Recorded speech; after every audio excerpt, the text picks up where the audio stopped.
Okay, so this is going to be a quick tutorial video on how to write the equation or a potential equation of our polynomial graphs. So when you're writing equations, there's a couple of noticings you should have. I have two noticings for this first one. The first is that I have one arrow facing this way and the other facing the other. That tells me it's going to be an odd degree polynomial. My other noticing is that there are three x-intercepts or three roots. So that means I'm going to have three chunks to my equation. So the equation for this would be y equals, since I have an x-intercept at -7, that factor will be x plus 7, -3, x plus 3, and then the 4 would be x minus 4. I know this is true because these are all points when the y value is at 0. So if I were to replace this y value with 0, -7 plus 7 would in fact get me to 0, -3 plus 3 would get me to 0, and 4 minus 4 would get me to 0. Okay, so let's look at this one. Notice now your arrows are facing the same way.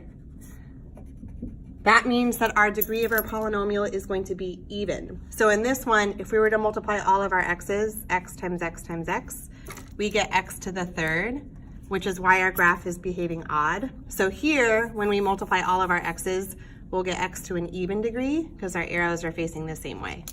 So a lot of the thinking's the same. X-intercept at -6, that's x plus 6. X-intercept at 0, that's just an x. At 4, x minus 4, and then at 7, x minus 7. So sure enough, if we were to multiply all of these x's, we would have x to the 4th, which is why it's behaving even. All right, so let's look at some ones that have added twists. This is also going to be even because your arrows are facing the same way. But since our arrows are facing down, we know that it's going to be at negative lead coefficient.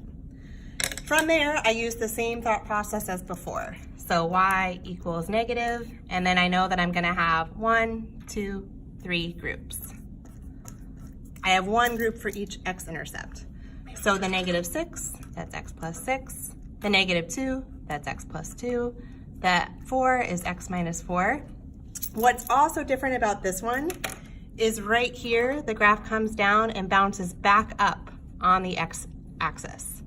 That means that there is a double root, that this root right here is being raised to an even power. So I'm going to put to the second power.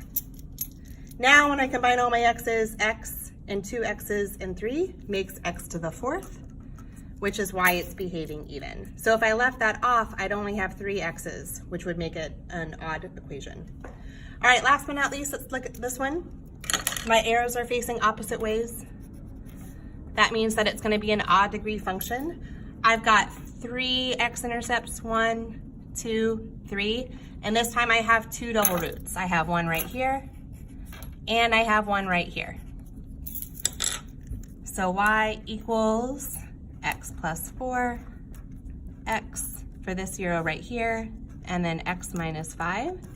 Since both of these are double roots, I raise them to an even exponent.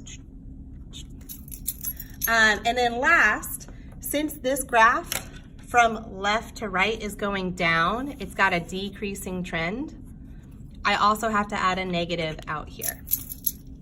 So those are 4 examples on how you write equations for polynomials. Boop, boop.